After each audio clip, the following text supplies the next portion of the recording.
ya bagaimanapun kita tidak bisa mencegah, kayaknya mau jadi ini hak angket gitu loh. Hak untuk menyelidiki. Ya. Tinggal apanya yang hendak diselidiki ya tergantung nanti di DPR gitu. Cuma kan biasa kalau di forum politik itu suka melebar-lebar. Apalagi ada demo yang emosional. Ya kan, batalkan Pilpres. Lalu makzulkan. Malah ada yang lucu tuh, dibilang ulangi Pilpresnya, tapi yang 02 nggak ikut. Ada itu, iya. Nggak boleh ikut. Ini kan lucu. Termasuk pemakzulan. Jadi, tapi masyarakat kita ini kan harus diberi pencerahan. Supaya jangan keliru, jangan buang-buang waktu. Iya, betul. Jangan mengikuti emosi yang tidak karu-karuan.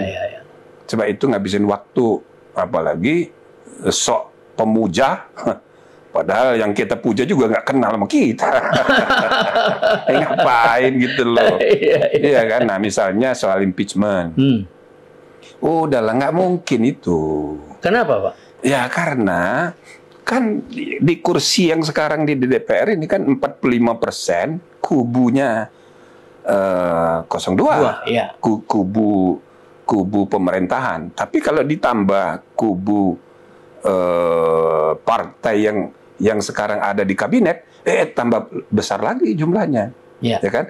Oke, seandainya kita ambil yang 45% aja. Nah, 45% itu sudah tidak memungkinkan untuk adanya impeachment.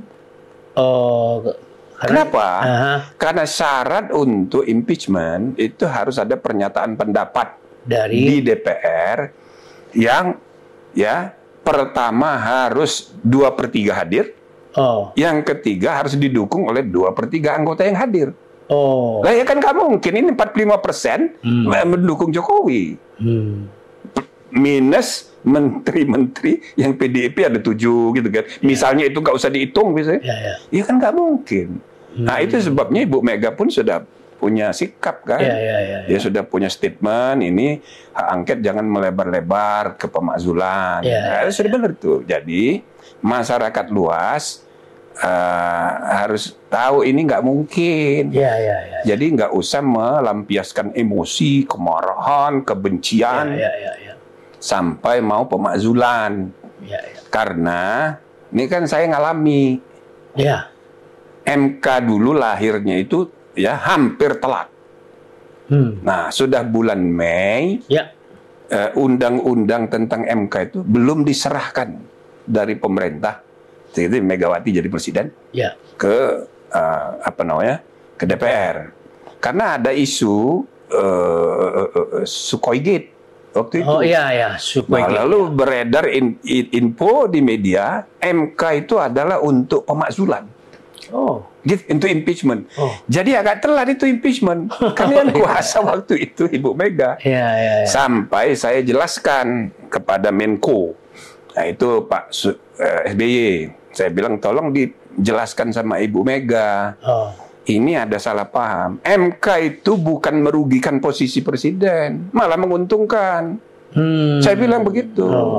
Gitu kan? Sebab ide pembentukan MK pertama kali itu gara-gara Gus Dur diberhentikan oleh MPR tanpa proses hukum, tanpa pembuktian apakah dia bersalah atau tidak dalam Bulog Gate. Jadi kalau Mega itu Sukhoi Gate, Gus Dur kan Bulog Gate. Sudah ada memorandum 1, memorandum 2, tapi karena dia marah ini lalu dia bikin dekret yang membubarkan DPR. Nah, gara-gara itu dia diberhentikan oleh MPR, ya kan? Tanpa mempertimbangkan memorandum 1 dan 2. Padahal ini proses hukum yang sudah jalan. Lihat tap MPR pemberhentian Gus Dur. Itu tidak menyinggung lagi dalam pertimbangan mengingat dan pertimbangannya itu, ya kan? Tidak menyinggung lagi memorandum 1 dan 2. Langsung loncat ke dekret. Nah, jadi dia diberhentikan hanya karena jumlah suara di MPR. Nah, timbul masalah karena 2001 sudah disepakati kita akan mengadakan pemilihan presiden langsung timbul masalah, pertanyaan. Nanti kalau presiden sudah dipilih langsung, apa dia diberhentikan oleh MPR kayak Gus Dur juga? Ya. Nah, maka ya kan disepakati harus ada proses hukum. Nah, proses hukumnya di mana? Di MK. Sepakat dibikin MK, baru kita studi kemana-mana. Apa aja tuh kewenangan MK gitu. Saya termasuk kebagian kemana-mana sebagai tim ahli dulu. Nah, jadi adanya MK itu, ya kan, menambah sulit proses impeachment itu. Dengan sendirinya ya? Iya, apalagi selalu saya bilang ya. Iya. Impeachment di Amerika itu belum pernah ada kejadian presiden diberhentikan. Satu-satunya yang pernah berhentikan cuma Nixon. Itu bukan karena proses di Senat, tapi karena dia mengundurkan diri karena malu. Nah, jadi coba Bill Clinton, menang 1 suara.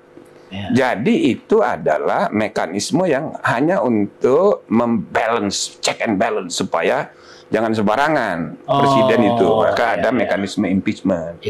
Jangan setiap ada kekecewaan, impeachment. Gitu dong. Prosesnya, perubahan undang-undang dasar, itu prosesnya berat. Setengah mati. Ya kan? Syaratnya itu, prosesnya. Tapi untuk impeachment lebih berat. Dengan adanya MK ini?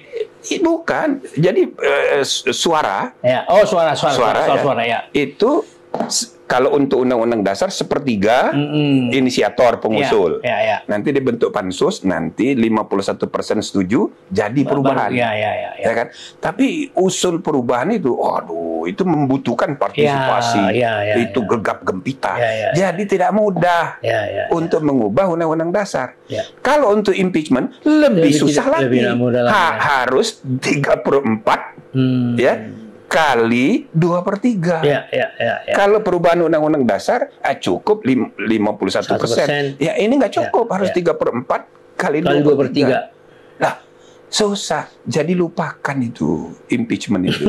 Apalagi di DPR-nya untuk mengusulkan ke MK sebelum bawa ke MPR itu harus 2/3 kali 2/3.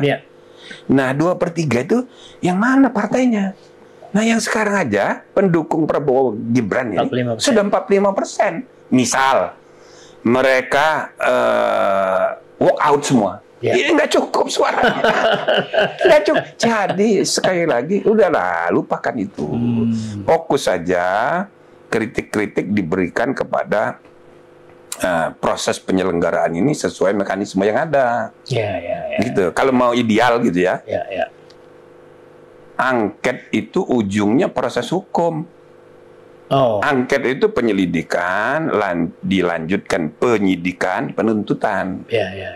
Nah, mekanisme penyidikan, diangket, penyelidikan, penyidikan, dan penuntutan.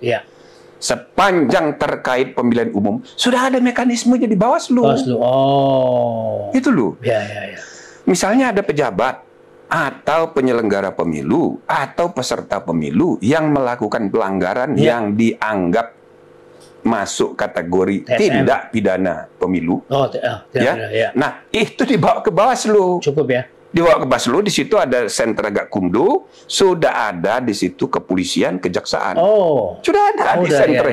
Jadi nanti begitu ditemukan atau ada laporan, diproses, langsung bawa ke pengadilan negeri. Jadi masuk penjara tuh orang, siapa aja, ya kan? Termasuk pejabat yang misalnya melanggar, melanggar pidana pemilu, masuk penjara. Kalau dia tentara, itu di pengadilan militer. Untuk memastikan bahwa TNI nggak boleh ikut-ikut dalam urusan pemilu. Tapi misalnya kejadian ada dan dia terlibat tindak pidana pemilu, bawa ke pengadilan militer. Jadi sudah ada mekanisme penegakan hukum terpadu. Ngapain lagi pakai angket? Jadi tambah waktu. Ya kan? Begitu nanti diumumkan oleh KPU, langsung aja ke Bawaslu. Gitu loh. Nggak usah ke angket lagi, itu jadi rame-rame aja.